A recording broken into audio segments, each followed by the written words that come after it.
दोस्तों, लिंग पुराण में भगवान शिव माता पार्वती से कहते हैं कि हे गौरी, आपने गंगा के तट पर अधोमुख होकर मेरी घोर तपस्या की है।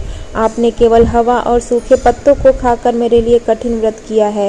यही व्रत माता पार्वती ने भगवान शिव को पति रूप में पाने के लिए किया था। इसी व्रत को हरतालिका तीज के रूप में मनाया जाता है। हरतालिका तीज भाद्रपद माह में पड़ने वाली शुक्ल पक्ष की तृतीया के दिन मनाया जाता है, जिसे तीजा का व्रत भी कहते हैं। कुछ जगहों पर इसी व्रत को बूढ़ी तीज भी कहते हैं। ये व्रत हिंदू धर्म के सबसे कठिन व्रतों में से एक माना जाता है। इस व्रत को महिलाएं अपने पति की लंबी उम्र और सौभाग्य के लिए बिना अन्न जल ग्रहण किए 24 घंटे का कठिन व्रत रखती हैं। आइए जाने क्यों खास है हरतालिका तीज का व्रत। क्यों मनाया जाता है हरतालिका तीज का व्रत। हरतालिका तीज के महात्म्य का वर्णन लिंग पुराण में बताया गया है। यह व्रत स्वयं माता पार्वती ने किया था और व्रत पूरा करने के लिए उन्होंने अन्न, जल, निद्रा और सभी सुखों का त्याग कर दिया था।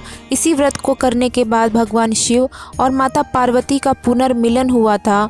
माता पार्वती ने शिव जी को पति रूप में पाने के लिए 108 जन्म लिए थे। अपने 108वें जन्म में उन्होंने ये व्रत किया और उनके इसी कठिन व्रत से प्रसन्न होकर ही भगवान शिव ने उन्हें अपने अर्धांगिनी के रूप में स्वीकार किया था। ऐसी मान्यता है कि इस व्रत को करने से माता पार्वती बहुत खुश होती हैं और अखंड सौभाग्य का वरदान देती हैं। जहां ये व्रत सौभाग्यवती स्त्रियां अपने पति की लंबी उम्र के लिए रखती हैं, वहीं कुंवारी लड़कियां योग्य वर की प्राप्ति के लिए भी यह पवित्र व्रत श्रद्धा और निष्ठा पूर्वक करती हैं।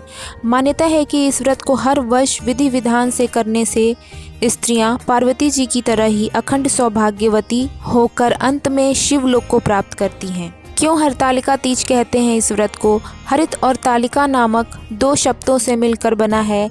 यहाँ हरित का अर्थ है हरण करना और तालिका का अर्थ है सखी। जब माता पार्वती का विवाह उनके पिता ने भगवान विष्णु से करने का निर्णय किया था, तब माता पार्वती की सखी विजया देवी ने उनका हरण कर लिया था और माता पार्वती को लेकर वन में चली गई थी।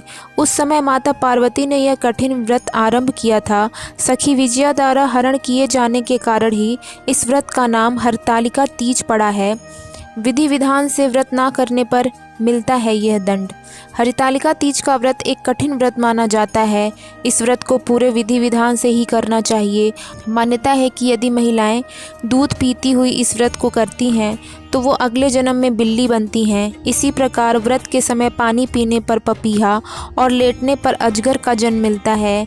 यदि व्रत के दौरान महिलाएं चुगली या शिकायत करती हैं तो वह अगले जन्म में कुत्ता, और यदि मीठा खाती हैं तो अगले जन्म में चींटी का रूप धारण करती हैं। श्रद्धा भाव से निर्जला रहते हुए यह व्रत करने पर माता पार्वती यह व्रत करने वालों से प्रसन्न होती हैं और मनचाही मनोकामनाओं को पूरा भी करती हैं। हरतालिका तीज की पूजन सामग्री के लिए गीली काली मिट्टी, बेलपत्र, शम्मी के पत्ते, केले के पत्ते, धतूर का फल, फूल, मंजरी, जनेव, वस्त्र और विभिन्न प्रकार के फल एवं फूलों को इकट्ठा कर लेना चाहिए। माता पार्वती को पूजा में चढ़ाने के लिए सभी प्रकार के सुहाग सामग्री की भी आवश्यकता पड़ती है, जैसे मेहंदी, चुनरी, चूड़ी, काजल, बिछिया, बिंदी, कुमकुम, सिंदूर, कंघी, महौर आदि। पूजा के दौरान इस्तेमाल करने के लिए श्रीफल, कलश, अबीर, चंदन, घी, तेल, कपूर, दीपक आदि को लाना चाहिए। कैसे करें हरतालिका तीज का व्रत। इस दिन सौभाग्यवती स्त्रियां लाल रंग के वस्त्रों को धारण करती हैं तथा मेहंदी लगाकर 16 श्रृंगार करती हैं। इस दिन महिलाओं को पूरा दिन निर्जला व्रत रहना अनिवार्य है।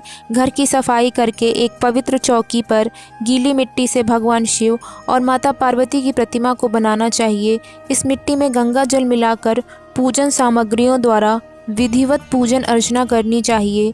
पूजन के दौरान माता पार्वती को सुहाग की वस्तुओं को चढ़ाया जाता है और शिव जी को धोती या गमछा चढ़ाया जाता है। हरतालिका व्रत का पूजन प्रदोष काल के दौरान किया जाता है।